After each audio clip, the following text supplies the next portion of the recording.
కారణం ఏదైనా సమస్య ఏదైనా యువత మాత్రం చావునే పరిష్కారంగా ఎంచుకుంటున్నారు. దాని తర్వాత పరిణామాలను ఏమాత్రం ఆలోచించడం లేదు.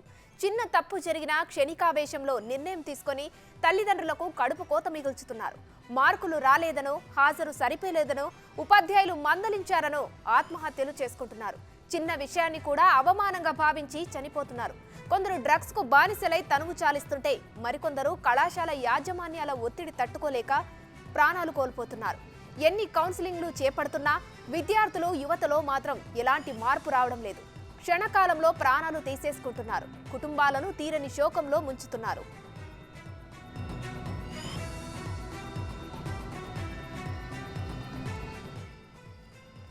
తెలుగు రాష్ట్రాల్లో వరుస విద్యార్థుల ఆత్మహత్యలు కలవరపెడుతున్నాయి. నిన్న గీతం యూనివర్సిటీలో రేణుశ్రీ అనే విద్యార్థి కాలేజ్ బిల్డింగ్ పై నుంచి పడి సూసైడ్ చేసుకుంది.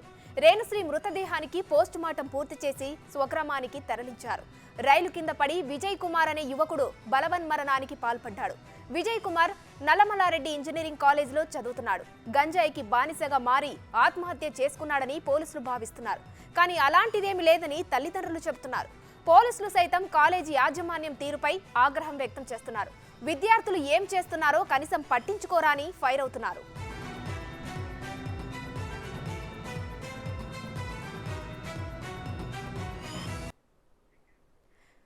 ఇక రాష్ట్ర వ్యాప్తంగా విద్యార్థుల ఆత్మహత్యలకు సంబంధించి ఫుల్ డీటెయిల్స్ మా ప్రతినిధి సురేష్ లైవ్ లో అందిస్తారు. సురేష్, చెప్పండి. మనం ఇప్పటి వరకు చూసాం గీతం యూనివర్సిటీలో ఓ విద్యార్థి సూసైడ్ చేసుకుంది. అంతకుముందు నారాయణ కాలేజ్ కానీ ఇలా పలు చోట్ల కాలేజీలలో యాజమాన్యం తీరు వల్ల కానీ ఉపాధ్యాయుల తీరు వల్ల కానీ కారణం ఏదైనా విద్యార్థులు అయితే చాలా వరకు ఆత్మహత్యలు చేసుకుంటున్నారు. దీనిపై అప్డేట్స్ ఏంటి?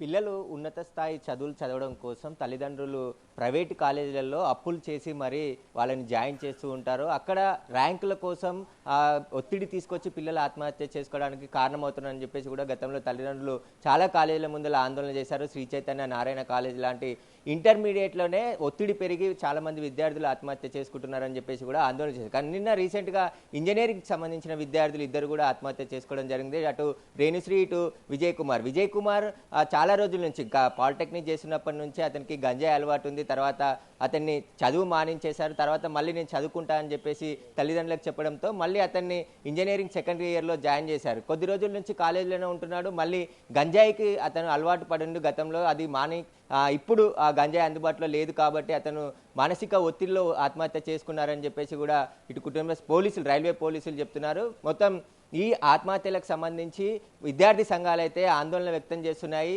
ఇలాంటి కాలేజీలు ఏదైతే పిల్లల మీద ఒత్తిడి చేసే ప్రైవేట్ కాలేజీల పైన కఠినమైన చర్యలు ఈ ప్రభుత్వం తీసుకోవాలని చెప్పేసి కూడా వారు డిమాండ్ చేస్తున్నారు. నిన్న గీతం యూనివర్సిటీ వద్ద కూడా ఆందోళనకు దిగడం జరిగింది. కాలేజీ వేధింపులతోనే అమ్మాయి ఆత్మహత్య చేసుకుందని చెప్పేసి కూడా చెప్తున్నారు. నిన్న అక్కడ బిల్డింగ్ పై నుంచి కాలేజీ సమయంలోనే ఆమె ఆత్మహత్య చేసుకుంది. అక్కడ విద్యార్థులు కూడా ఆమె ఆత్మహత్య చేసుకుంటున్న వీడియోను కూడా సెల్ ఫోన్లో రికార్డ్ చేశారు. అది సోషల్ మీడియాలో విపరీతంగా వైరల్ అయింది. అయితే పిల్లలు ఎవరైనా ఇలాంటి ఇబ్బందులు ఉంటే తల్లిదండ్రులకు చెప్పాలి తప్ప ఎవరు ఆత్మహత్య చేసుకోవద్దని చెప్పేసి కూడా పోలీసులు చెప్తున్నారు. ఇటు ఏమైనా సమస్యలు ఉంటే మానసిక వైద్యులకి చెప్పాలి. కానీ ఇట్లా ఆత్మహత్యలు చేసుకుంటే తల్లిదండ్రులకు తీరని శోకం మిగులుతుంది. ఎందుకంటే పిల్లలపైనే ఆశలు పెట్టుకొని ఎన్నో అప్పులు చేసి వారిని ఉన్నత చదివించడానికి హైదరాబాద్లో ఉన్న ప్రైవేట్ ఇంజనీరింగ్ కాలేజీలు, ఇంటర్మీడియట్ కాలేజీలో అడ్మిషన్ చేస్తుంటారు. కానీ ఇట్లాంటి ఆత్మహత్యలతో మిగతా తల్లిదండ్రులు కూడా ఆందోళన పడుతున్న పరిస్థితి నెలకొంది. ఎందుకంటే ఈ గంజాయికి సంబంధించి చూసుకుంటే మనం రేవంత్ రెడ్డి ప్రభుత్వం వచ్చిన తర్వాత గంజాయికి సంబంధించి పూర్తిగా ఇక్కడ నుంచి తొలగిపోయే విధంగా చర్యలు ఉండాలంటూ కూడా పోలీసులకు స్పష్టమైన ఆదేశాలు ఇవ్వడం జరిగింది. ఎందుకంటే ఇలాంటి ఆత్మహత్యలు జరగొద్దు. ఖచ్చితంగా యువత అనేది ఈ గంజాయి మాదక ద్రవ్యాల వల్లనే నష్టపోతున్నారు, వాళ్ళ అమూల్యమైన జీవితాన్ని కోల్పోతున్నారు. కాబట్టి దీనిపైన కఠిన చర్యలు తీసుకోవాలి. ఎంతటి వారు ఉన్నా కూడా వదిలిపెట్టే ప్రసక్తి ఉండదు అని చెప్పేసి కూడా హెచ్చరికలు జారీ చేయడం జరిగింది. అదేవిధంగా పోలీసులు 3 కమిషనరేట్లు, ఇటు సైబరాబాద్, హైదరాబాద్, రాచకొండ కమిషనరేట్ పరిధిలో స్పెషల్ పార్టీ టీంలతో పాటు ఇటు నార్కోటిక్ విభాగం కూడా వరుసగా దాడులు చేస్తూ గంజాయి కానీ మత్తు పదార్థాలు కానీ ఎవరైనా అమ్మిన వాడినా కొన్న సప్లై చేసిన వీరందరిపైన కూడా సేమ్ చట్టం ఉంటుంది, కఠిన చర్యలు ఉంటాయని చెప్పేసి అదేవిధంగా అరెస్టులు కూడా జరుగుతున్నాయి.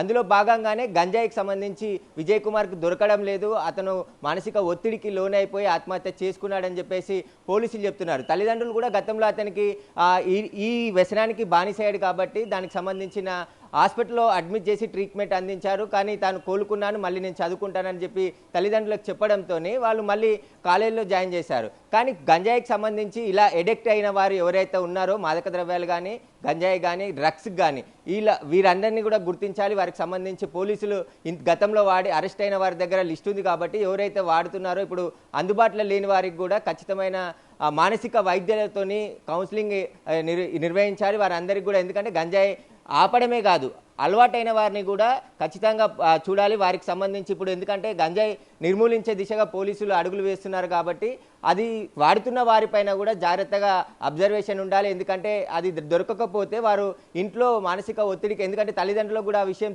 తెలియకుండా చిన్న చిన్న ఇంటర్నేషనల్ స్కూల్స్లో చిన్న పిల్లలు కూడా డ్రగ్స్ వాడుతున్నారని గతంలో వార్తలు వచ్చాయి. వాటికి సంబంధించి పోలీసులు దర్యాప్తు కూడా చేశారు. కాబట్టి ఖచ్చితంగా ఇంజనీరింగ్ కాలేజీలు, ఇంటర్నేషనల్ స్కూల్స్, ఇంటర్మీడియట్ కాలేజ్ అన్నిటి దగ్గర నిఘా ఉంటుంది. ఎవరైనా తల్లిదండ్రులు కూడా తమ పిల్లలు ఏం చేస్తున్నారు, ఎక్కడికి వెళ్తున్నారు, ఒకవేళ గంజాయికి సంబంధించిన కానీ డ్రగ్స్కి సంబంధించిన కానీ అలవాటు ఉంటే వాళ్ళు పోలీసులకు కానీ వైద్యులకు కానీ చెప్తే వాళ్ళు దానికి సంబంధించిన కౌన్సిలింగ్ ఇచ్చి వారిని మార్చే ప్రయత్నం చేస్తారని చెప్పేసి ఇటు అధికారులు చెప్తున్నారు. ఖచ్చితంగా ఎవరు దాచిపెట్టకుండా ఇలాంటి ప్రవర్తన, ఎందుకంటే పిల్లలు ఎక్కువ ఇంట్లోనే ఉంటారు కాబట్టి తల్లిదండ్రులు వాళ్ళ ప్రవర్తనని గుర్తించాలి. ఒకవేళ వాళ్ళ ప్రవర్తనలో మార్పు ఏమైనా ఉంటే వాటికి సంబంధించి గమనించి సంబంధించిన మానసిక వైద్యులకు కానీ పోలీసులకు కానీ సమాచారం అందించవచ్చు. వారికి ఎందుకంటే ఇప్పుడు వాడకూడదు, సప్లై చేయకూడదు. ఒకవేళ వాడిన వారు ఉంటే వారికి సంబంధించి సమాచారం ఇచ్చినా కూడా వైద్యులకు సంబంధించి కౌన్సిలింగ్ ఇస్తారు. దానికి సంబంధించిన మెడిసిన్ కూడా అందించి వారిని మార్చే ప్రయత్నం చేస్తారు. ఎవరు పిల్లలు ఆత్మహత్య చేసుకోవద్దని చెప్పేసి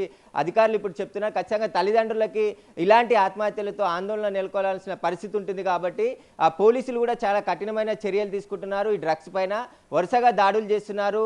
హైదరాబాద్కి ఏదైతే ముంబై, గోవా కేంద్రంగా డ్రగ్స్ సరఫరా గతంలో అయ్యింది. పంజాబ్లో పరిస్థితి చూసాం కాబట్టి ఇక్కడ అలాంటి పరిస్థితి రావద్దు కాబట్టి ఇప్పుడు ఖచ్చితంగా కఠిన చర్యలు తీసుకోవాలని చెప్పేసి ప్రభుత్వం పోలీసులకు ఆదేశాలు ఇచ్చింది కాబట్టి దీనిపైన ఉక్కుపాదం పోలీసులు మోపుతున్నారు. ఖచ్చితంగా దాంతోపాటు ఇలాంటి బాధితులు ఎవరైతే ఉన్నారో వారిని పట్ల కూడా జాగ్రత్తగా ఉండాలని చెప్పేసి కూడా వైద్యులు చెప్తున్నారు. Right, thank you Suresh.